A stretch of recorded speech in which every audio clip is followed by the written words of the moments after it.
শুরু থেকেই একদম নির্বাচনী আলোচনা শুরু থেকেই শুনছিলাম যে ইসলামী দলগুলোর জন্য এক বাক্সে ভোট, এটি জামাতের আমির থেকে শুরু করে জামাতের পক্ষ থেকে বারবার বলা হচ্ছিল। কিন্তু শেষে একদম এসে দেখা গেল সেই ইসলামী আন্দোলনের সাথে, মানে ইসলামী আন্দোলনের সাথে শুরু থেকে জোটের সমীকরণটা ছিল, কিন্তু শেষে এসে তাদের সাথে জোট ভেস্তে গেল, বরঞ্চ মাঝখান থেকে জোটে ঢুকে গেল এনসিপি।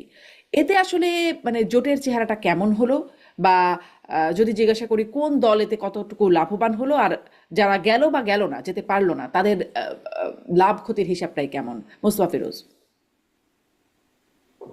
আহ, না, এটা তো লসই। এটা তো লাভের কিছু নেই, বরং একটা বড় ধরনের একটা ঝাঁকুনি আহ, খেলো আর কি এই জোট। তাদের এই জোটের দ্বিতীয় বৃহত্তম দল ছিল ইসলামী আন্দোলন, এবং হাত পাখা প্রতীকটাও পরিচিত। এবং তাদের সব নির্বাচনী এলাকায় কিছু আছে, ভোট আছে, খারাপ না। তো সেটা যখন সরে গেল এবং সরে যাওয়ার সময় আহ, ইসলামী আন্দোলন একটা বক্তব্য নিয়ে আসলো, সেটা আবার আহ, জামাতের বিপক্ষে চলে গেল। সেটা হলো যে ইসলামী আন্দোলন যে যুক্তিটা দাঁড় করালো, যে এটা ইসলামী জোটের লক্ষ্য তো শরিয়া আইন প্রতিষ্ঠা করা, কিন্তু জামাতে ইসলামের আহ, তারা ওই বিভিন্ন পশ্চিমাদের হুম। কাছে এবং খ্রিস্টান সম্প্রদায়ের কাছে তারা বলছে যে এটা হচ্ছে প্রচলিত যে রাষ্ট্র কাঠামো, সেই রাষ্ট্র কাঠামো মধ্যেই এটাই তারা টিকে রাখতে চায়। তাহলে ইসলামী আদর্শ বাস্তবায়ন তো জামাত ইসলামের লক্ষ্য না। তাহলে এই জোটের মানে এটা কি মূল্য কি থাকলো? তো এরকম একটা আদর্শিক জায়গাটা বা নীতিগত অবস্থানটা যখন কি তুলে ধরলো, তখন তো একটু বেকায়দা অবস্থায় মানে জামাত ইসলামের জন্য এটা অস্বস্তিকর। কারণ তারা যেভাবে সব ইসলামী ভোট এক বাক্সে আনার যে হুম। কমিটমেন্ট ছিল, এটা একটা মানুষের মধ্যেও এক ধরনের ইয়ে যে আচ্ছা ঠিক আছে, এবার আমরা ইসলাম রক্ষা করার জন্য বা আরো ভালোভাবে প্রতিষ্ঠা করার জন্য আমরা ভোটটা এখানেই দিই, কারণ এখানে সব ইসলামী দলগুলো আছে। এখন দেখা যাচ্ছে যে না, সেটা নাই। এবং বিএনপির সঙ্গে দুই তিনটা দল আছে, যদিও খুব সিগনিফিকেন্ট না, কিন্তু মানে বড় দল হিসাবে তো দুইটা প্রতিষ্ঠিত, একটা জামাত ইসলাম আর ইসলামী আন্দোলন। সেই ইসলামী আন্দোলন 268টা আসনে তারা নির্বাচন করে। তাহলে এটা তো আহ এই ঘোষণাটা তো তার বড় ধরনের একটা ধাক্কা হলো। তা আমার ধারণা যে এটা তাদের যেই ধরনের প্রথম দিকে যে ধরনের জোশ, সেই জোশটা একটু কমে গেল এবং ভোটটা ভাগ হয়ে গেল। এবং এটা আলটিমেটলি সুবিধাটা বিএনপির ঘরে যাবে বলে মনে হচ্ছে। জি।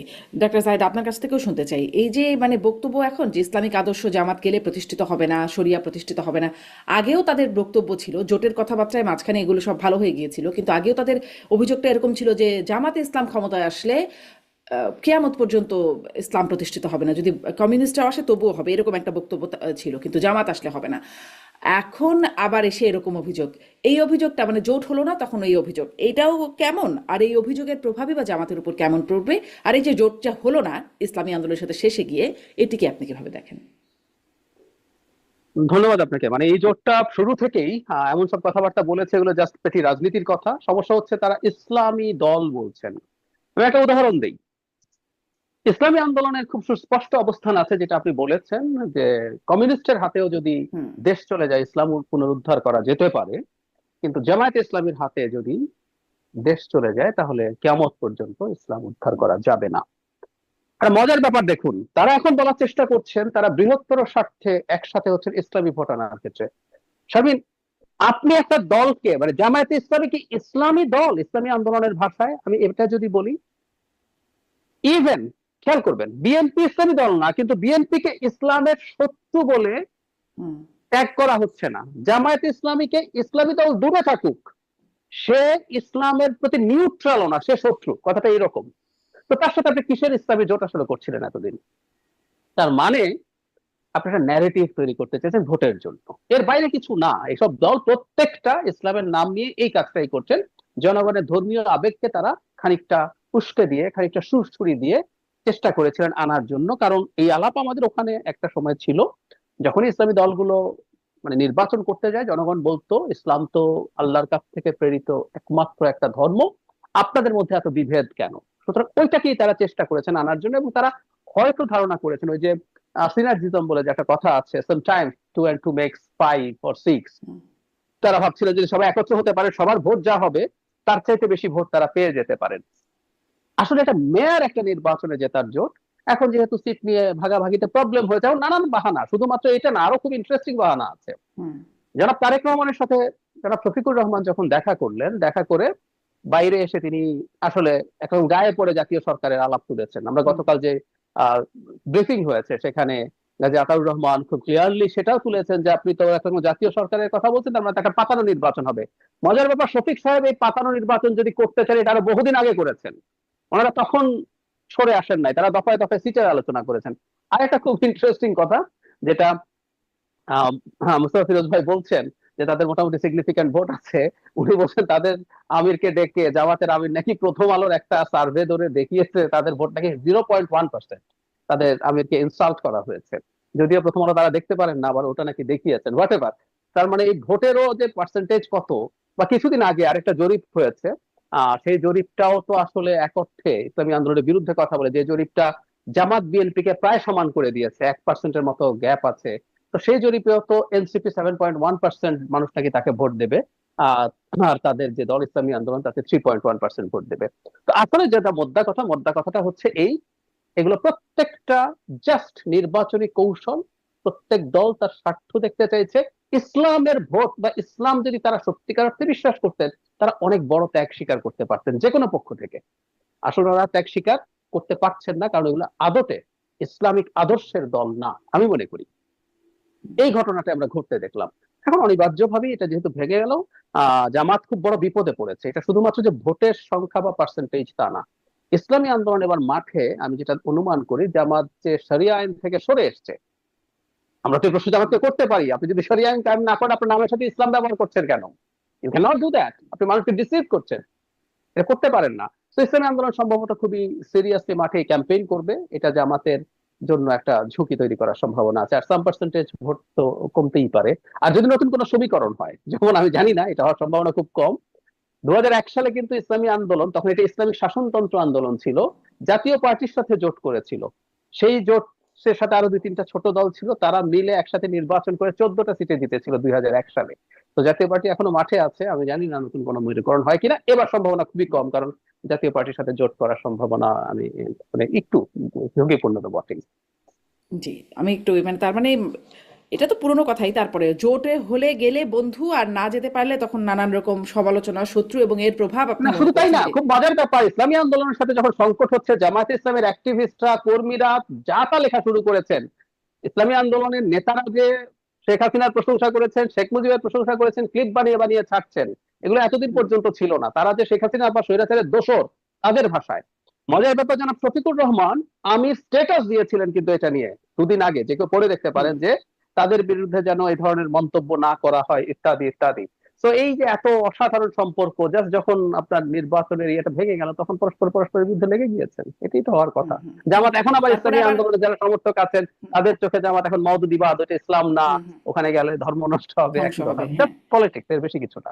তেমনি এনসিপিও আবার মানে জোটের আগে আগে, জোট হওয়ার আগে আগে খুব তাদেরকে স্বাধীনতা বিরোধী হিসেবে দেখতো, এখন সব ঠিক হয়ে গেছে, এখন ভালো বন্ধু হয়ে গেছে তারা। একটু এনসিপির প্রসঙ্গে আসি। এনসিপির আসিফ মাহমুদ, তাকে শুনছিলাম তিনি সাংবাদিকদের ব্রিফিং করছেন। জনাব মোস্তফা ফিরোজ, আপনি শুনেছেন কিনা যে দ্বৈত নাগরিকদের নির্বাচনে অংশগ্রহণ করতে দেয়া হবে না, এই বিষয়টি তিনি জানিয়ে রেফারেন্স দিচ্ছেন, মানে যেটাকে স্ট্যান্ডার্ড ধরছেন। বাংলাদেশ সংবিধান স্পষ্ট বলে দিয়েছে যে দ্বৈত নাগরিকরা নির্বাচন করতে পারবে না। আসলে এই সংবিধানের নিয়ম তো তাই, কিন্তু এতদিন সংবিধান এর বিরুদ্ধে, মানে সংবিধান বাতিল হয়ে গেছে, সংবিধান ছুঁড়ে ফেলা দেওয়া হচ্ছে, এরকম বক্তব্য দিয়ে আসেন। এখন সংবিধানকেই একদম স্ট্যান্ডার্ড ধরা, এটাকে আসলে এটাকেই কেমন মনে হচ্ছে? দ্বৈত নাগরিকত্বের বিরুদ্ধে বলতে গিয়ে একটা দ্বৈততারও প্রকাশ পাচ্ছে কিনা? না, আমাদের তো এমনি নির্বাচনের আছে যে যখন সে নির্বাচন করবে তার দ্বৈত নাগরিকত্ব সারেন্ডার করে বাংলাদেশের নাগরিকত্ব নিয়ে তাকে নির্বাচন করতে হবে, এটা একদম, আমাদের জি। আইনে আছে। কিন্তু অনেকে এটা মানে লুকাচ্ছে, চাপাচ্ছে, সেটা করে করছে। তো ইস্যুটা ভালো, সেটা আহ, তারা এই ইস্যুটা বলছে। কিন্তু কথায় কথায় নির্বাচন কমিশন আজকে যেটা বলছে যে কমিশনের নির্বাচন স্থগিত রেখে দরকার হয় নির্বাচন কমিশন পাল্টাইতে হবে, শাপলা কলি যখন কি পাওয়ার আগে তখন এই আওয়াজটা তারা জোরে সরে বললো। শাপলা কলি পাওয়ার পরে কিন্তু একবারও বললো না নির্বাচন কমিশন পাল্টাইতে হবে। আজকে আবার বলতেছে, কেন বলতেছে, যখনই নাকি তাদের বিপক্ষের কোনো আহ, মানে প্রার্থী এই সমস্যাটা হচ্ছে তখন কিন্তু সোচ্চার হচ্ছে, কিন্তু নিজেদের বেলায় কিন্তু আর বলতেছে না, নিজেদের কোনো বিষয়ে তারা এই সোচ্চার হচ্ছে না। তো এখানে হলো একটা সুবিধাবাদী জায়গা থেকে তারা সবকিছু কথা বলতেছে। আজকে দেখেন এই যে যে জোটে গেল, এই জামাত সম্পর্কে কি তারা বললো? তারা বললো যে এটা সংস্কারের মুখোশ পরে এসে তারা সংস্কার চায় না, এরকম কথাবার্তা। হুম। আরো অনেক কথাবার্তা আছে, আপনি ইউটিউবে সোশ্যাল মিডিয়াতে সার্চ দিলেই পাওয়া যাবে যে জামাত সম্পর্কে কি তারা বক্তব্য রাখছে। এমনকি আনুষ্ঠানিক ভাবে প্রতিবাদও করছে। যখন ওই যে ছেলে হয়ে বাপের সাথে লড়তে এসো না, হুম। মিয়া গোলাম পরোয়ারের পর, তখনও তারা একটা আনুষ্ঠানিক ভাবে প্রতিবাদ করছে জামাত সম্পর্কে। তারপরে সর্বশেষ যে ডেইলি স্টার এবং প্রথম আলোতে আগুনের ব্যাপারেও পরোক্ষভাবে তারা তাদেরকে দায়ী করছে। আজকে কিন্তু সব শেষ, এখন বন্দুক হচ্ছে বিএনপির দিকে ফিট করা। এখন জামাতের ব্যাপারে তারা আর কোনো কথা বলছে না, সব এখন সই হয়ে গেল আর কি। তো এইগুলি হলো খুবই, মানে কি বলবো, মানে একটা কমন কোনো নীতি নেই, জায়গা মতন সুবিধা অনুযায়ী তারা কথাগুলো বলছে। এটা তাদের যে একটা স্ববিরোধিতা, এটা ক্ষণে ক্ষণে কিন্তু প্রকাশ হুম। পাচ্ছে তাদের ভিতরে, এটা একদম পরিষ্কার। জি, আমি আসলে ঠিক এই স্ববিরোধিতার জায়গা থেকে কথা বলছিলাম। মানে যার কারণে এই বিষয়টাকে উল্লেখ করছিলাম যে দ্বৈত নাগরিকত্ব আসলেই তো সংবিধানে বলা আছে, কিন্তু তারা তো এই সংবিধানকে মানেন না, এই সংবিধান নাকি বাতিল হয়ে গেছে, তারা তো এই কথা বলে আসছেন এখন। মানে যখন সংবিধানকে রেফারেন্স হিসেবে দেখাচ্ছেন, তখন সেটি আসলে দ্বৈততা কিনা এটি ডাক্তার জাহিদের কাছ থেকেও শুনতে চাই। এবং তারপরে আরও একটা বিষয় তিনি বলছেন যে তাদেরকে ফেনী ৩ আসনে বিএনপি প্রার্থী বলেছেন ব্লাডি সিটিজেন, এটির উল্লেখ করে তিনি বলছিলেন যে ব্লাডি ফরেইনার বিষয়টিও তিনি আলোচনায় এনেছেন এবং বলছেন যে যারা বিদেশের আনুগত্য নিয়েছেন, ব্লাডি ফরেইনার, তাদের মানে তাদেরকে কোনোভাবেই নির্বাচন করতে দেয়া হবে না, এই বিষয়টা তিনি বলছেন। এই সরকারে যখন ছিলেন তখন তো অনেকেই বিদেশি নাগরিক ছিল, তখন তো ব্লাডি ফরেনারদের নিয়ে কোনো আপত্তি থাকে নাই। মানে ব্লাডি ফরেনার নিয়ে এখন এত আপত্তি, বিষয়টা কিভাবে দেখছেন? বা এই যে দ্বৈত নাগরিকত্ব নিয়ে এখন যে অবস্থানটা, এটি আপনি কিভাবে দেখছেন? সংবিধানের রেফারেন্স দাটাকে কিভাবে দেখছেন ডাক্তার জাহিদ? আচ্ছা, সংবিধানে আপনি যেটা বলছেন এটা আসলে কনভেনিয়েন্সের ব্যাপার। আমি এটার সাথে একেবারেই একমত যে আপনার যখন সুবিধা যেটা হবে আপনি সেটা করবেন। মানে আমাদের রাজনীতিতে নতুন বন্দোবস্ত টস্ত যেসব আলাপ টালাপ হয়েছে এগুলো কোনোদিনই আমি গ্রহণ করিনি। খুব অল্প সময়ের মধ্যে বুঝতে পেরেছি তারা পুরনো বন্দোবস্তের রাজনীতিই করছেন। সে সময় থেকেই বলছি, আমি পুরনো বন্দোবস্ত বলতে খুব খারাপ কিছু বোঝাচ্ছি তা না। মানে পুরনো বন্দোবস্তটা অতি খারাপ কিছু ছিল তা না। আমরা যদি একটা নির্বাচন ঠিকঠাক মতো করে যেতে পারি আমরা আস্তে আস্তে আসলে গ্রো করব, আমি এটা বিশ্বাস করি পুরনো বন্দোবস্তেই। এটা একটা দিক। দ্বিতীয় দিক যেটা সেটা হচ্ছে তারা সংবিধানটাকে যেভাবে দেখাচ্ছেন, হ্যাঁ সংবিধান তারা এভাবে পছন্দ করেন না, মানেন না, এটা যে অস্তিত্ব নেই বলেন। আবার একই সাথে এটাও সত্য আমাদের যদি নতুন সংবিধান লেখাও হতো সেখানেও এই নিয়মটা থাকতো। আমি নীতিগতভাবে সংসদ সদস্যদের জন্য দ্বৈত নাগরিকত্ব আমি কোনোভাবেই একসেপ্ট করি না। আমি আমার একটা পার্সোনাল এক্সপেরিয়েন্স শেয়ার করি। আমি নির্বাচন ব্যবস্থা সংসদ কমিশনের সদস্য ছিলাম, সেখানে এই প্রস্তাবটা এসেছিল এটাকে রিকনসিডার করা যায় কিনা, বিশেষ করে যাদের দ্বৈত নাগরিকত্ব আছে এরকম একটা গ্রুপ তারা আমাদের সাথে দেখা করেছিলেন। তো আমাদের কমিশনে কারো কারো এটার পক্ষে মতামত থাকলে আমি খুব শক্তভাবে এটার বিরুদ্ধে ফাইট করেছি, এটা করেছি। এখন আপনি যেটা বললেন যে আমাদের উপদেষ্টা পরিষদে সরকারের মধ্যে আসলে দ্বৈত নাগরিকত্বের মানুষ আছে, সুতরাং সেই মানুষ থাকাটা একটা অর্থে আবার সুবিধাজনক বিষয় আছে। কারণ হলো এই যে যারা উপদেষ্টা আছেন তারা যে মন্ত্রী, তাদের ক্ষেত্রে যে মন্ত্রীর সব যে যোগ্যতা সংবিধানে লেখা আছে সেগুলো অ্যাপ্লিকেবল হতে হবে। এখন পর্যন্ত কোনো আইনে সেটা ডিফাইন করা হয়নি। তত্ত্বাবধায়ক বা অন্তর্বর্তী সরকার নিয়ে একটা অধ্যাদেশ জারির কথা ছিল, গত নভেম্বর এটা হয়েছিল, সেখানে লেখা ছিল, সেই অধ্যাদেশটা কিন্তু জারি করা হয় নাই। সেই পয়েন্ট অফ ভিউতে আমি বলতে পারি তারা থাকায় হয়তো লিগাল প্রবলেম আপাতত হচ্ছে না, তবে এগুলো প্রত্যেকটা আগামী সংসদে গিয়ে র্যাটিফাইড হতে হবে।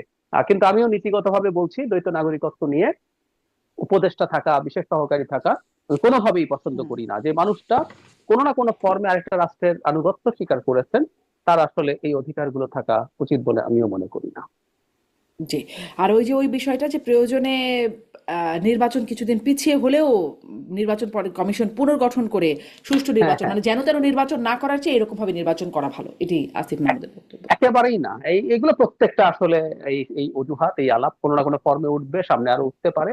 আবার সবগুলো কথাটাকে আমি যে একেবারে তারা মিন করে বলেন তা মনে করি না। আমরা রাজনৈতিক দলের, আবারও বলছি, তারা রুহুল বন্দোবস্তের কথা বলেন, তারা কিন্তু পুরনো রাজনীতি করছেন। হুম, যে আপনি আসলে যা যা বলবেন সব কোনো কোনো কিছু কিন্তু চাপ তৈরির জন্য আপনি নির্বাচন কমিশন, আমি আবার এটাকে খারাপ ভাবেও দেখি না।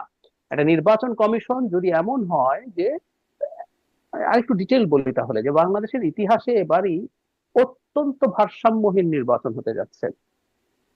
মানে অনেকে যদি কিন্তু বলে, আমি যদি কিন্তু কিন্তু বলছি না, এই নির্বাচনে যদি মোটামুটি ফেয়ার নির্বাচন হয় বিএনপি খুব বড় একটা বিজয় পাবে। তো এই ধরনের একটা পারসেপশনের প্রবলেম হচ্ছে যে এখানে নির্বাচন কমিশন, তারপরে প্রশাসন, পুলিশ তার এক ধরনের বিএনপির প্রতি অ্যালাইন হয়ে যাওয়ার প্রবণতা তৈরি হবে। এটা হয় বাংলাদেশে, বিএনপি না চাইলেও হয়। আপনি খেয়াল করবেন, তারেক রহমান আসার আগে জোবাইদা রহমান এসেছিলেন 2-3 দিনের জন্য বেগম খালেদা জিয়াকে দেখতে।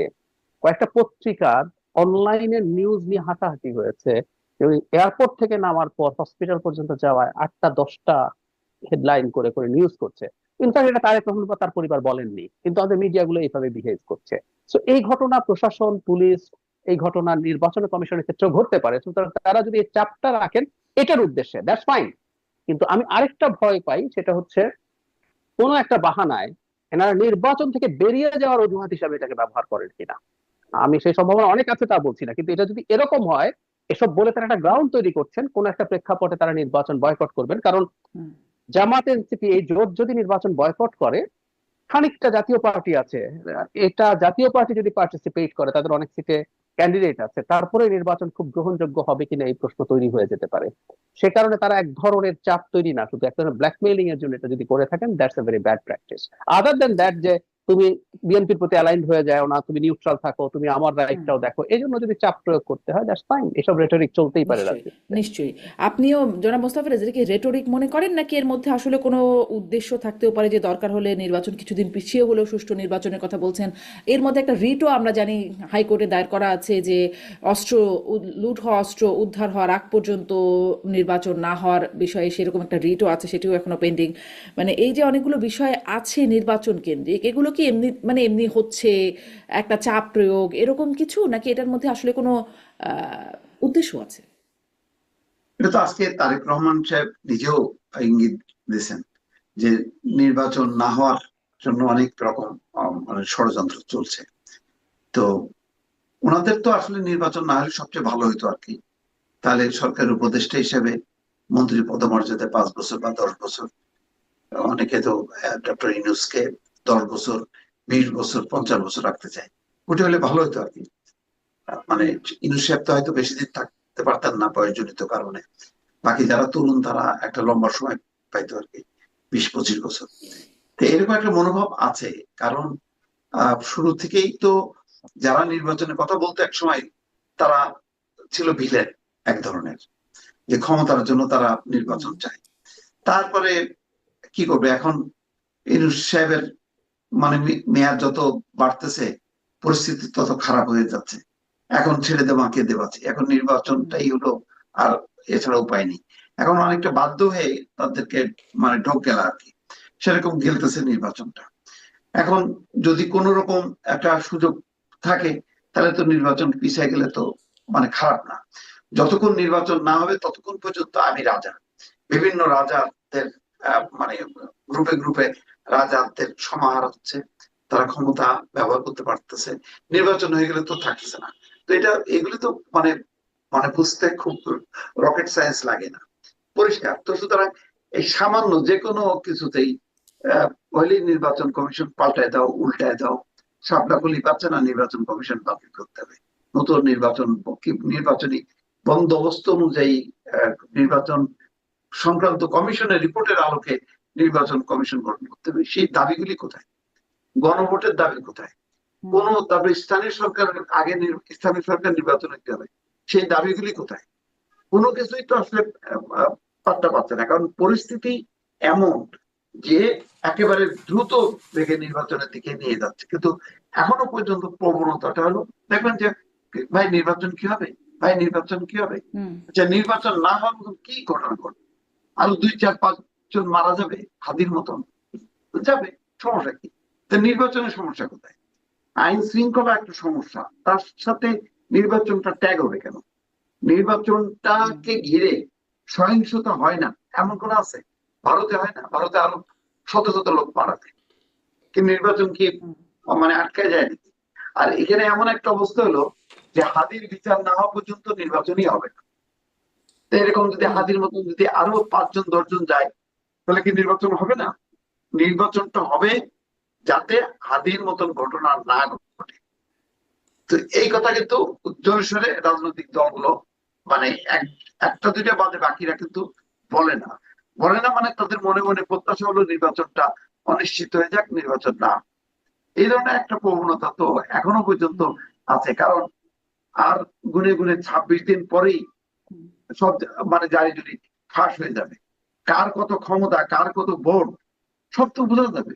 অনেকে তো নির্বাচনে দাঁড়ানোরই সাহস পাইল না, যে জামানত বাজেয়াপ্ত হয়ে যায় কিনা। তো এখন তারা এখনো স্বপ্ন দেখতেছে যে নির্বাচনটা যাতে না হয়, নির্বাচন বাতিল হয়ে গেলে সুবিধা হয়, এই আর কি। কিন্তু মানে তাদের ব্যাপারে তো আবার আমাদের মাননীয় প্রধান উপদেষ্টা খুবই উচ্চাশা করছে, মানে আমি এই তরুণদের কথা যাদের নিয়ে কথা বলা শুরু করলাম, যে তারা অনেকেই নির্বাচিত হবেন, শিক্ষামন্ত্রী হবেন বলে আমাদের মাননীয় প্রধান উপদেষ্টা একটা উচ্চ শিক্ষা বিষয়ক সেমিনারে বলছেন। কিন্তু আমি আসলে প্রশ্নটা আরেক জায়গায় করতে চাই, কারণ আমাদের শুরু থেকে আলোচনাগুলোকে যদি একটু সামারি করি, যে দেখছি যে স্বার্থের কারণে জোট, মানে স্বার্থের সাথে মিললে বন্ধু হলো, না মিললে একদম শত্রু এবং চরম রকমের বিরোধিতা। আবার সুবিধার কারণে কথা বদল, যে কখনো সংবিধান মানি না, এটা বাতিল হয়ে গেছে, আবার কখনো সংবিধানেরই রেফারেন্স, অবস্থানের বদল। এই যে বিষয়গুলো দেখা যাচ্ছে, তাতে আসলে মানে নির্বাচন হলো, মানে গণভোটের কথা আমি আসলে আনতে চাচ্ছি, যে গণভোট হলো তারপরে যে তাদের অবস্থানের বদল হবে না বা তারা সেটি মানবেন, তার কি আসলে কোনো নিশ্চয়তা আমরা মানে রাজনৈতিক দলগুলোর হাতেই তো হবে? তাদের অবস্থান থেকে দেখতে পাচ্ছি। ডাক্তার জাহেদ, আপনার কাছে একটু শুনতে চাই। আগের অনুষ্ঠানে এটা নিয়ে আলোচনা করছিলাম, আরেকটা পয়েন্ট একটু বলি। এই নির্বাচনে ইতোমধ্যে যেটি করার কথা ছিল জুলাই সনদ অনুযায়ী, সেটি লঙ্ঘন হয়েছে, যে 5% নারী প্রার্থী দেবার যে বিষয়টি, সেটি কোনো রাজনৈতিক দল করে নাই। অথচ কথা ছিল জুলাই সনদে বলা আছে ওই মানে যে করা হবে এই সামনের নির্বাচন থেকেই, মানে এই নির্বাচন থেকেই হবে, কিন্তু হলো না। মানে বরখেলাপ দিয়ে শুরু, এবং তাদের যে অবস্থান বদল, সুবিধা বদল, স্বার্থের জন্য, কৌশলের জন্য রাজনীতি, তাতে আসলে তাদের উপর কতটা ভরসা রাখা যায় গণভোটে হ্যাঁ হলেও তার বাস্তবায়ন হবে?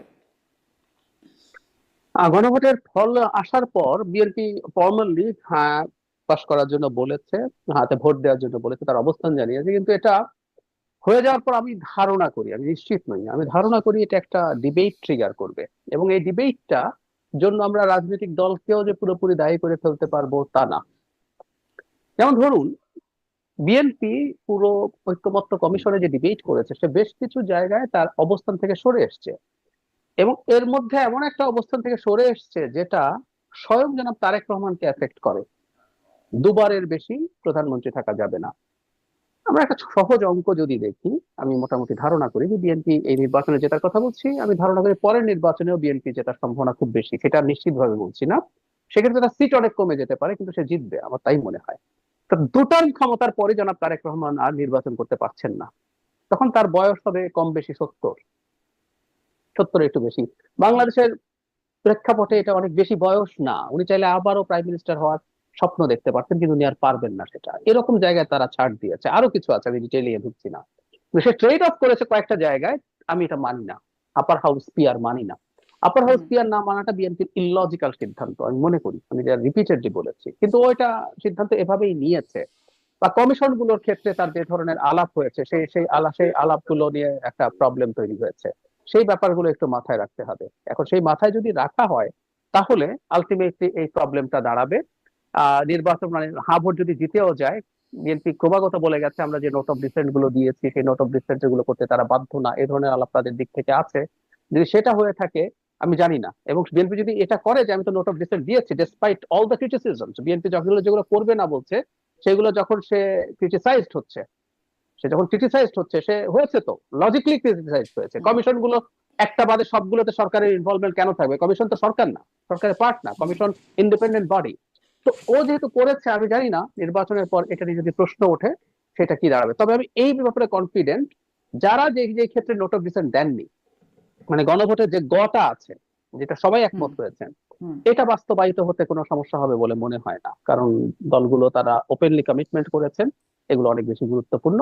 আবার যেহেতু বিএনপি হায়ের পক্ষে অবস্থান নিয়েছেন, এটাও হতে পারে যে তারা তাদের অবস্থান থেকে সরে এসে নোট অফ ডিসেন্ট সহই ওটা তারা ইগনোর করে ক আর খ যেটা আছে সেটা তাদের মতো করে করতে পারে, সেটাও হতে পারে। জি, আসলে কি হতে পারে মানে প্রশ্নটা ছিল যে জনগণ আস্থা রাখতে পারে কিনা, আমি আসলে সেই জায়গাটাই একটা একটা দ্বান্দ্বিক অবস্থান আছে বলে মানে কেন যেন আস্থা মনে রাখা বলতে এটুকু বোঝাতে পারি আমি, যে কমিটমেন্ট গুলো করেছে সেগুলো আমি করব, আমার নোট অফ ডিসেন্ট নাই, সেগুলো করবে, এটা জনগণের আস্থা রাখা উচিত। এবং আমি মনে করি হুম এবার আমরা এটা দেখবো। আগে কি হতো, আপনি অনেক কমিটমেন্ট করেও সেটা রক্ষা করতেন না। এবার যে যে যে কমিটমেন্ট গুলো করেছে নির্দ্বিধায়, যেগুলোতে নোট অফ ডিসেন্ট নেই, সেগুলো সে করবে, জনগণ আস্থা রাখতে পারে। জি, আমি একটু জনাব মোস্তাফিজ, আপনি বলছিলেন না যে যারা নির্বাচন চাইতো তারাই একরকম ভিলেনে পরিণত হয়েছিল, সেই ভিলেনের জায়গায় আমরা বিএনপিকে দেখেছিলাম যে বিএনপি সংস্কার চায় না, বিএনপি নির্বাচন চায়, মানে বিচারের আগে নির্বাচন চায়, অনেক বিষয়ে বিএনপির দিকে আঙ্গুল ছিল এবং গণমাধ্যমেও বিএনপির অনেক সমালোচনা হচ্ছিল যে বিএনপির সাথে চাঁদাবাজি, টেন্ডারবাজি, দখলবাজি, এই বিষয়গুলো, বিশেষ করে চাঁদাবাজি তো প্রতিদিনের আমাদের এই আলোচনাগুলোতেও আসতো। ইদানিং বিএনপির এই সমালোচনাগুলো খুব একটা আর আসছে না। এটা কি বিএনপির কৌশলের কারণে, মানে বিএনপি কি কন্ট্রোল করে ফেলেছে বা দলটাকে গুছিয়ে একটা সমালোচনার বাইরে রাখার জায়গায় নিয়ে যেতে পেরেছে, নাকি ওই যে মানে গণমাধ্যম বা সব যে এখন বিএনপির দিকে অ্যালাইন হয়ে যাচ্ছে, এটা তার প্রভাব? আপনার কাছে কি মনে হয় ইদানিং সমালোচনায় বিএনপি নাই, আগে প্রতিদিন সমালোচনায় বিএনপি একটা বিষয়বস্তু ছিল? আসলে তো চাঁদাবাজি যেটা হচ্ছে এটা তো একটা সামাজিক সমস্যা, এটা তো রাজনৈতিক সামাজিক সমস্যা। এখানে প্রভাবশালী যারা, তাদের আসলে কোনো রাজনৈতিক চরিত্র নেই। তো বিএনপি যেটা করছে, প্রায় 8 থেকে 10 হাজার তারা ব্যাপকভাবে বহিষ্কার করছে। তারপরে তাদের মূল নেতা যখন চলে আসছে বা আসার সময় হয়েছে, হুম ততদিনে যারা যারা তৃণমূল পর্যায়ে যারা যুক্ত ছিল তারা সরে গেছে। এটা তো দলগত ভাবে না, বিচ্ছিন্ন ভাবে হচ্ছে, কিন্তু দলের উপরে বদনামটা আসছে। একটা দলের কেন্দ্রীয় ভাবে একটা মদত দেয়া বা চেইন যদি হয়, তাহলে বোঝা যায় যে বিএনপি আসলে চাঁদাবাজদের দল এরকম। এখন আহ ওই সামাজিক যে সিস্টেমটা, সেই সিস্টেমের মধ্যে মানে আওয়ামী লীগ সরে গেছে, বিএনপির সুবিধাভোগী যারা তারা আসছে, তাদের একটা রাজনৈতিক পরিচয়। ফলে এটা খুব ভালোভাবে ক্যাম্পেইন করা হয়েছে আহ জামাত, এনসিপির পক্ষ থেকে, যে এরা সব হচ্ছে বিএনপি। তো দিনকে দিন যখন কি মানে আরো পরিষ্কার হয়েছে, তখন দেখা গেছে যে না, এরা মানে এদের সাথে বিএনপির দলীয় কোনো সম্পর্ক নেই। তখন দল কি করছে, খুব বেশ কিছু অ্যাকশন ধারাবাহিক ভাবে নিয়েছে। এমনকি তাদেরকে যখন কি অ্যারেস্টও করছে, তখনও বিএনপি কোনো আপত্তি করেনি, বরং কোনো কোনো ক্ষেত্রে বিএনপি তাদেরকে মানে পুলিশকে সহযোগিতা করছে তাদের গ্রেপ্তারের ব্যাপারে। তো একটা অপপ্রচার হয়েছে কি, একটা অপপ্রচার আপনি কতদিন চালাবেন? তো চালাতে চালাতে পরে দেখা যাচ্ছে এটা তার কোনো ইয়ে নাই, বেজ নাই, পরে এটা থেমে গেছে। এখন তারা অন্য অন্য বিষয়গুলি নিয়ে ব্যস্ত। বিএনপির এই তারা আচরণবিধি লঙ্ঘন করতেছে, এটা করতেছে, সেটা করতেছে, এত সিকিউরিটি কেন? যখন কি শফিকুর রহমানের বাসায় এবং তার বডিগার্ড দুই জায়গায় নিরাপত্তা হয়ে গেল, এখন কিন্তু আর সিকিউরিটি নিয়ে তারা কোনো হইচই করতেছে না আর কি। তো এইগুলো কি খুবই মানে আহ একটাও ধোপে টিকতেছে না। দেখেন, হুম হাদি নিয়ে যেমন একটা ইয়ে তুললো, মনে হচ্ছে যেন বিএনপির এখানে একটা ইনভলভমেন্ট আছে, বিএনপি যেন শত্রু, বিএনপি কেন এটাকে বলতেছে না। দিনকে দিন কি হলো, হাদির বড় ভাইকে সরকার চাকরি দিয়ে দিল, কই কোনো প্রতিবাদ তো উঠলো না। তো আর হাদির মানে যে মৃত্যু, তার বিচার কে না চায়? হুম সবাই চাইছে। কিন্তু আপনি জোর করে করে আপনি একে ভিলেন বানাচ্ছেন, অভিযুক্ত করতেছেন, কিন্তু বাস্তবে দেখা যাচ্ছে যে সেটা না। তো এই অজু করতেছে, আবার এটা থেমে যাচ্ছে, এই চলতেছে গত 1 বছর ধরে, কিন্তু সেই পরিস্থিতিটাই দেখতেছি। তো শেষ পর্যন্ত আসলে সত্যের জয় হয়। আমার ধারণা যে কোনটা সত্য কোনটা মিথ্যা মানুষ কিন্তু আস্তে আস্তে বুঝতে পারছে, যে এই ধর্মের নামে ধোঁকাবাজি, মতলববাজি, এইগুলো এখন এত বেশি হয়ে গেছে যে মানুষ বুঝতেছে জানে এইগুলি তো মতলব খারাপ। এখন মানুষ কিন্তু আস্তে আস্তে ডিসিশন মেকের দিকে চলে যাচ্ছে। জি, অনেক ধন্যবাদ। হাদির ভাইয়ের চাকরির বিষয়টা তো একটু কথা বলবো। তবে তার আগে আমি ডক্টর জাহিদের কাছে ওই বিষয়টা একটু মন্তব্য নিতে চাই যে, ওই যেটি বলছিলাম, আমরাই আমাদের এই প্ল্যাটফর্মে সবসময় আলোচনা বা বিভিন্ন প্ল্যাটফর্মে যখন আলোচনার বিষয়টা আমরা শুনতাম, এরকম টক শোর আয়োজন বা সংবাদের আয়োজনে, তখন আসলে বিএনপির এই যে অভিযোগগুলো, সেগুলো খুব বড় করেই আলোচনায় আসতো। ইদানিং যে আসছে না, এটাকে আপনি কিভাবে দেখেন, বা কেন আসলে খুব একটা সেটি আলোচনায় নেয়? বিএনপি খুব সমালোচনার জায়গায় কেন যেন ইদানিং আছে বলে মনে হয় না। আপনারও কি তাই মনে হয় কিনা, বা কেন সেটি একটু আপনার কাছেও জানি। আমারও মনে হয় আসলে ঘটনা যেটা হয়েছে, আপনি একই জিনিস খুব বেশি দিন কন্টিনিউ করে যেতে পারবেন না। আর বিএনপি একটা কাজ খুব ব্রিলিয়ান্টলি করেছে, সেটা হলো মোস্তাফিজ ভাই বলছেন যে আপনি যখন অভিযোগ এসছে প্রচুর বহিষ্কার করেছে। দ্যাট মিনস বিএনপি নিজে প্রবলেমটা রেকগনাইজ করেছে, বিএনপি নিজের জায়গা থেকে বলেছে, এবং আমরা যারা বাইরে আছি আমরা বিএনপিকে কিন্তু সেদিন সবচেয়ে বেশি ধরতে পারবো যেদিন বিএনপি ক্ষমতায় আসবে। হুম। তখন শুধু বহিষ্কার না, তার এই ব্যক্তিদের বিরুদ্ধে তারা কি ফৌজদারি ব্যবস্থা নিচ্ছেন সেই প্রশ্ন আমরা করতে পারবো, কিন্তু এই মুহূর্তে এই ক্ষমতা তাদের হাতে নাই। মানে ইন্টারেস্টিং দেখেন ন্যারেটিভ কিভাবে কাজ করে। এই চাঁদাবাজি সহ যে যে অভিযোগ আছে সেগুলোর জন্য প্রধান অভিযোগ করা উচিত ছিল সরকারকে, তাই না? কারণ আমরা সরকার পুষি, সরকার রাখি, তারা এই ধরনের ক্ষেত্রে ব্যবস্থা নেবে, জনগণের পক্ষে দাঁড়াবে, অপরাধীদেরকে আইনের আওতায় নিয়ে আসবে। সেটা না করে এটা বিএনপির উপরে দায় চাপানো হলো। বিএনপি যেভাবে রিয়াক্ট করেছে সেই কারণে এই পারসেপশনটা তৈরি হয়েছে, এবং বিএনপিও দেখাতে পেরেছে, আবারও এটা পারসেপশন তৈরি করার ব্যাপার, বিএনপি পারসেপশন তৈরি করতে পেরেছে যে তারা এটা এন্ডোর্স করে না, তারা ব্যবস্থা নেবে, এমনকি বিএনপি ব্যবস্থা নেওয়ার জন্য আহ্বান জানিয়েছে, এমন ঘটনাও আছে। সে কারণে এটা চাপা পড়েছে। আরেকটা কারণ আমি মনে করি এই মুহূর্তে আরো কিছু ইস্যু আরো বড় হয়ে উঠেছে, সেটা হলো নির্বাচন হবে কি হবে না ধরনের প্রশ্ন যখন কেউ কেউ করার চেষ্টা করেছেন। আমি বাংলাদেশের নির্বাচন নিয়ে আসলে কোনোদিন কনফিউজড হইনি, কিন্তু কিছু কিছু মানুষ এই ধরনের কনফিউশন তৈরি করার চেষ্টা করেছে, অনেকদিন ক্ষমতায় থাকা যাবে বা নির্বাচন, এটা হাদি যখন মারা গেল তাকে হত্যা করা হলো তখন ওই আওয়াজ কেউ তোলার চেষ্টা করছেন, প্রথম আলো ডেইলি স্টারে যখন হামলা হলো, তো যখন নির্বাচনই হবে কি হবে না ধরনের আলাপ চলে আসে, তখন না এই জিনিসগুলো গৌণ হয়ে যেতে বাধ্য। কারণ মানুষ এটা রাইটলি এদেশের মানুষ বিশ্বাস করে বা বোঝে, নির্বাচনের মাধ্যমে মানে জনগণের প্রতিনিধিত্বশীল একটা সরকার ছাড়া এই স্টেট স্টেবল হবে না। স্টেবল হওয়ার পর আসলে আমি আমার বাকি প্রবলেম গুলো নিয়ে চিন্তা করব, এগুলো এসে আমাদের সামনে হাজির হয়েছে। প্লাস অনেক ক্ষেত্রে বিশেষ করে এই আলাপগুলো বেশি কারা করি আমরা, যাদের সোশ্যাল ক্যাপিটাল আছে, আমরা শিক্ষিত মধ্যবিত্ত, আমরা লিখতে পারি, বলতে পারি, আমরা সোশ্যাল মিডিয়ায় নিজের পক্ষে সোশ্যাল মিডিয়ায় কথা বলতে পারি। তারা হঠাৎ করে দেখলো বাংলাদেশে এমন ভাবে মব তৈরি করা পরিকল্পিত, এটা ঠিক মব না, এটা পরিকল্পনা করে তৈরি করা হয়েছে, দিয়ে দেশের সর্বোচ্চ দুটো পত্রিকার অফিস জ্বালিয়ে দেওয়া গেল in presence of law and order. যারা রক্ষা করেন তাদের, মানে পুলিশ ছিলেন, মিলিটারি ছিল, একটা জায়গায় তো বহু সাংবাদিক পুড়ে মারা যাওয়ার পরিস্থিতি তৈরি হয়েছে। যখন এই ঘটনাগুলো মানুষের সামনে আসতে থাকলো তখন আসলে যাদের সোশ্যাল ক্যাপিটাল অ্যাটলিস্ট আছে তারা বুঝতে পারছে ওই চাঁদাবাজি সহ আর যা যা আছে এগুলো প্রবলেম হিসাবে মাইনর, রেদার বাংলাদেশকে স্টেবল করতে হবে, বাংলাদেশকে এই ধরনের আহ মানে মবের মুল্লুক বানানোর চেষ্টা যারা করছে দেশের ভেতরে এবং দেশের বাইরে থেকে, সেটা অনেক বেশি গুরুত্বপূর্ণ, সেটাও আসলে এই ধরনের ঘটনা ঘটিয়েছে বলে আমি ধারণা করি। জি। এবার একটু আসি যে, যেটি নিয়ে জনাব মোস্তফা ফিরোজ বলছিলেন যে হাদির ভাইকে চাকরি দেওয়ার সেটি যুক্তরাজ্য মিশনে হাদির ভাই দ্বিতীয় সচিব পদে তাকে নিয়োগ দেওয়া হচ্ছে। এটি আসলে মানে এই বিষয়টিকে কিভাবে আপনি দেখেন, যে এই ধরনের পোস্টে নিয়োগের জন্য কি কোনো বিশেষ যোগ্যতা লাগে না? মানে সে হাতির ভাই, মানে ভাই কোটায় এরকম পদে নিয়োগ পাওয়া যায়, আর এরকম নিয়োগের মাধ্যমে আন্দোলনের উপরে কি আসলে এই প্রভাব পড়বে? এই আন্দোলন কি বন্ধ হবে? কারণ হাদির ভাই কিন্তু বিচারের দাবিতে বলেছিলেন, আপনারাই হাদিকে খুন করিয়েছেন, সরকারকে উদ্দেশ্য করে বলেছিলেন, আপনারাই হাদিকে খুন করিয়েছেন, আবার আপনারাই এটিকে ইস্যু করে নির্বাচন বানচালের চেষ্টা করছেন। এটি হাদির ভাইয়ের বক্তব্য।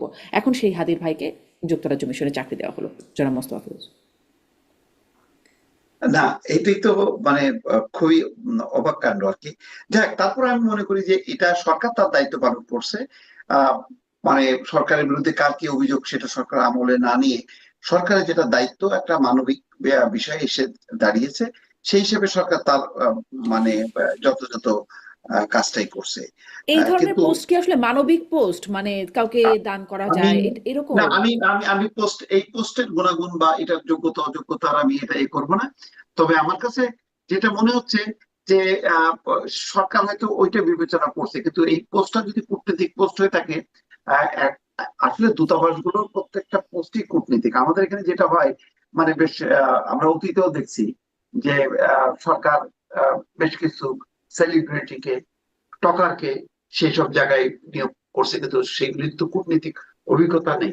এবং এগুলিও আমাদের ভবিষ্যতে হয়তো এই বিষয়গুলি আসবে, যে আমরা এই যে কূটনৈতিক মিশনে যাদেরকে পাঠাই, এটা কি এক ধরনের মানে একটা ঘুষ হিসাবে উপহার দেওয়া হয় কিনা, এর ফলে মানে মিশন গুলো দুর্বল হয় কিনা, সেখানে কি পেশাদার কূটনীতিকদের বা ব্যক্তিদেরকে পাঠানো উচিত কি উচিত না, সে বিতর্ক পরে হবে। কিন্তু আপাতত আহ যেটা ধরে নি যে সরকার একটা চাকরি দিছে, সেটা হুম।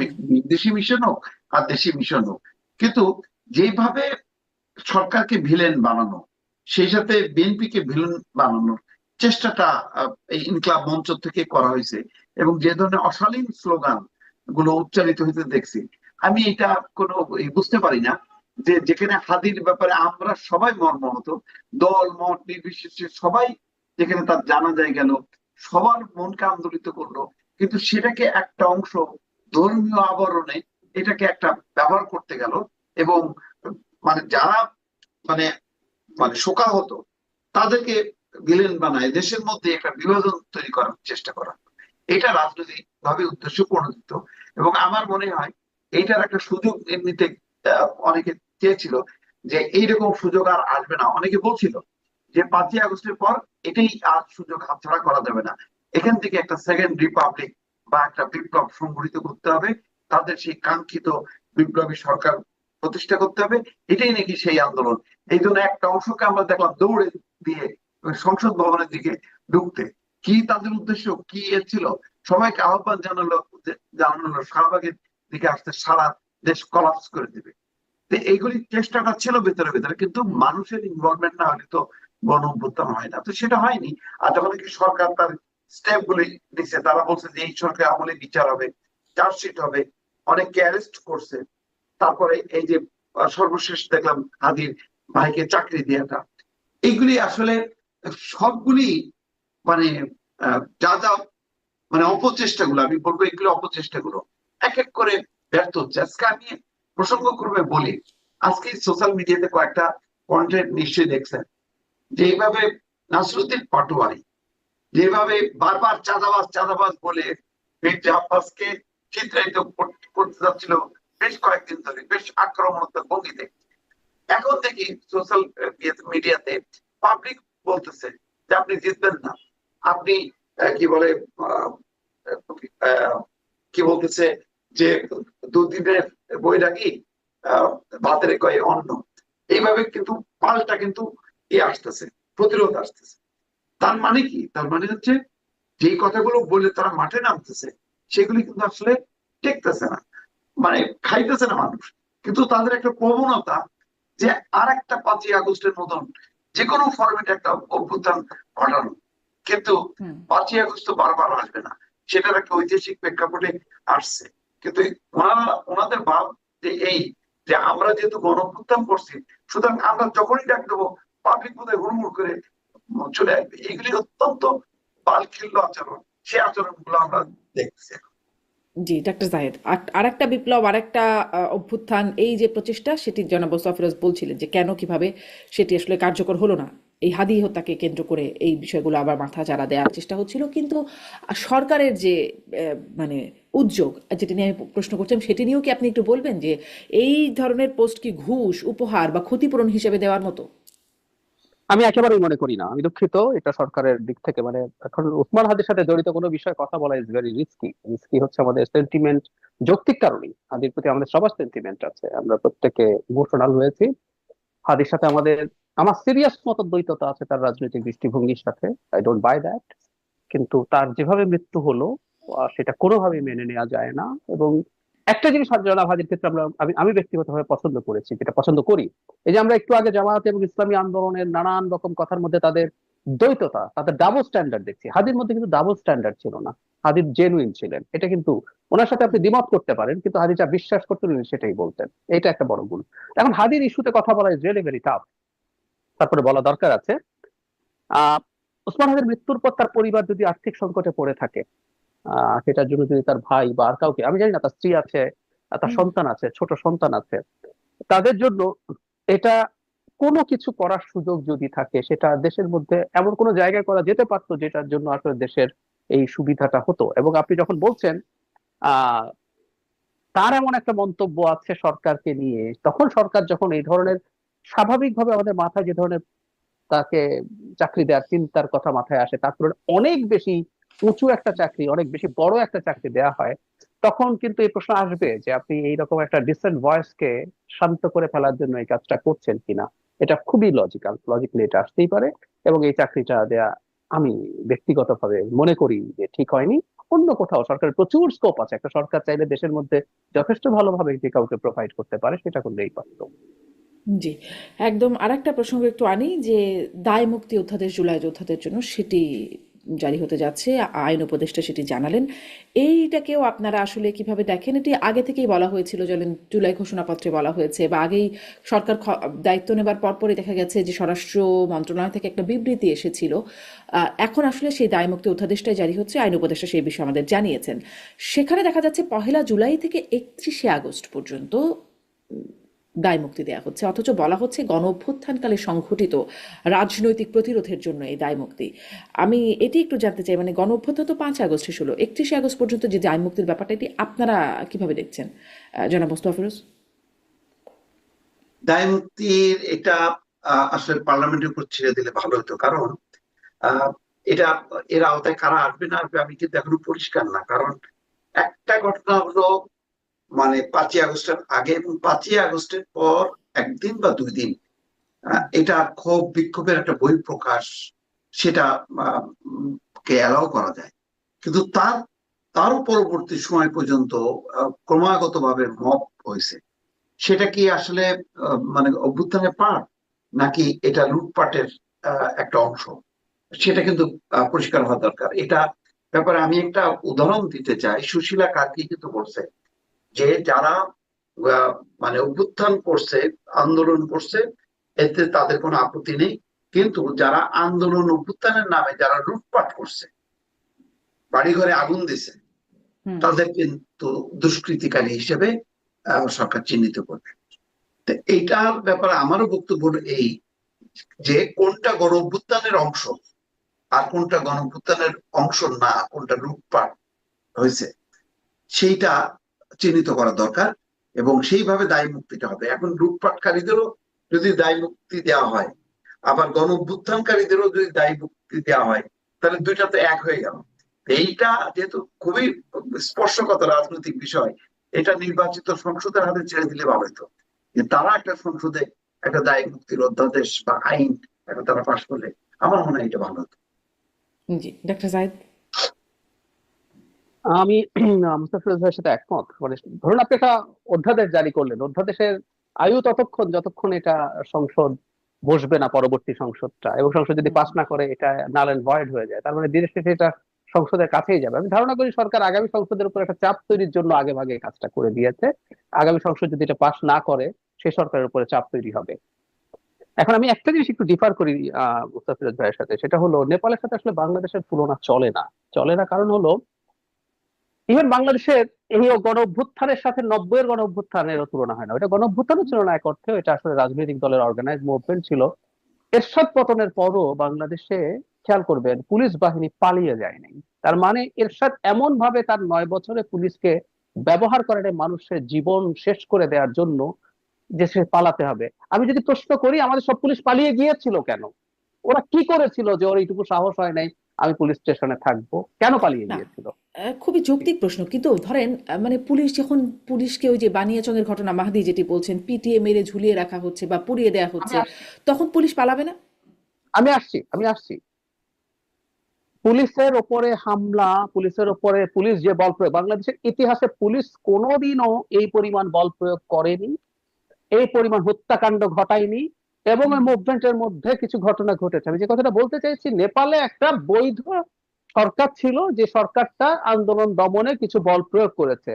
পরবর্তীতে এই ডিসরাপশনটা ওখানে বাংলাদেশে যতটা, আমি আবারও বলছি আমি সাফাই গাইছি না, কিন্তু এই প্রেক্ষাপটে যখন একটা স্টেটের কোনো স্ট্রাকচার বিরাজ করে না, সেখানে যে পরিমাণ ভায়োলেন্স পরবর্তীতে হওয়ার প্রবাবিলিটি থাকে, নেপালে ওই প্রবাবিলিটি কম ছিল। কারণ আমরাই দেখেছি 90-এর পরে তো এরকম হয় নাই, হুম। 90-এর পরে এই পরিস্থিতি হয়নি তো। মানে জাতীয় পার্টির নেতারাও পালিয়ে যান না, তাদের জীবন ঝুঁকিতে ছিল না, জেলে গেছেন, জেলে থেকে নির্বাচনে অংশগ্রহণ করে ক্যাম্পেইন করে 35টা না 36টা হুম। জিতে গেছেন জাস্ট পরবর্তী ইলেকশনটাতে। সো বাংলাদেশে এই ঘটনাগুলো ঘটেছে, এখন আমরা কিভাবে ডিল করব এটা নিয়ে আমি নিজেও আসলে নিশ্চিত নই, কারণ কাট অফ ডেটটা কবে হবে, 31 অগস্ট যদি হয়, এর মাঝে আসলেই ফ্যাক্ট ততদিনে তো সরকার তৈরি হয়ে গেছে, সরকার ক্ষমতা নিয়েছে, তারপরও কতদিন পর্যন্ত আমরা আসলে ছাড়গুলো দেব, এই প্রশ্নগুলো নিয়ে ডিবেট হওয়া উচিত ছিল। এটা যে হঠাৎ করে একটা অধ্যাদেশ লিখে দিলাম, এই কাজটা ঠিক নয়। যে সংসদে হলে লাভ যেটা হতো,